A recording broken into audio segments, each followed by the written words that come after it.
நீதிமொழிகள் 8ஆம் அதிகாரம். ஞானம் கூப்பிடுகிறதில்லையோ, புத்தி சத்தமிடுகிறதில்லையோ, அது வழி அருகேயுள்ள மேடைகளிலும் நார் சந்திகளிலும் நிற்கிறது.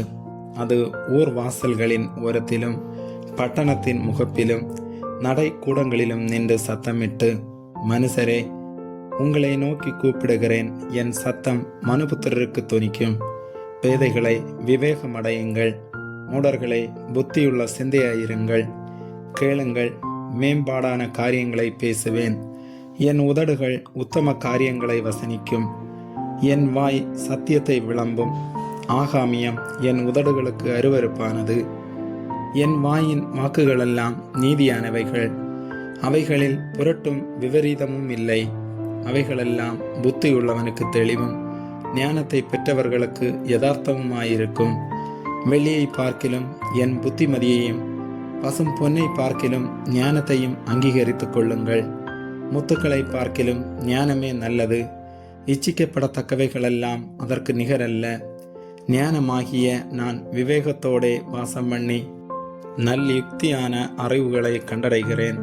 தீமையை வெறுப்பதே கர்த்தருக்கு பயப்படும் பயம். பெருமையையும் அகந்தையையும் தீய வழியையும் புரட்டு வாயையும் நான் வெறுக்கிறேன்.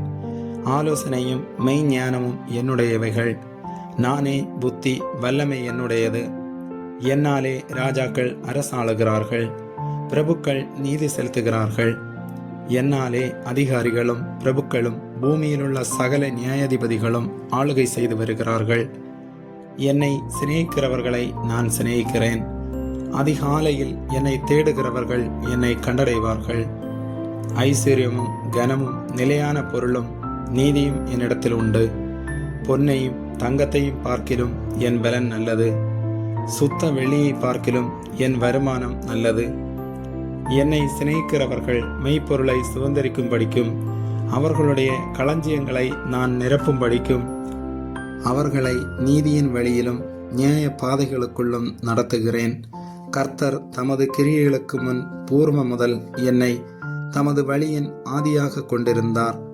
பூமி உண்டாகும் முன்னும் ஆதி முதற்கொண்டும் அனாதியாய் நான் அபிஷேகம் பண்ணப்பட்டேன். ஆழங்களும் ஜலம் புரண்டு வரும் ஊற்றுகளும் உண்டாகும் முன்னே நான் ஜனிப்பிக்கப்பட்டேன். மலைகள் நிலை பெறுவதற்கு முன்னும் குன்றுகள் உண்டாவதற்கு முன்னும் அவர் பூமியையும் அதன் வெளிகளையும் பூமியிலுள்ள மண்ணின் திரள்களையும் உண்டாக்கும் முன்னும் நான் ஜனிப்பிக்கப்பட்டேன். அவர் வானங்களை படைக்கையில் நான் அங்கே இருந்தேன்.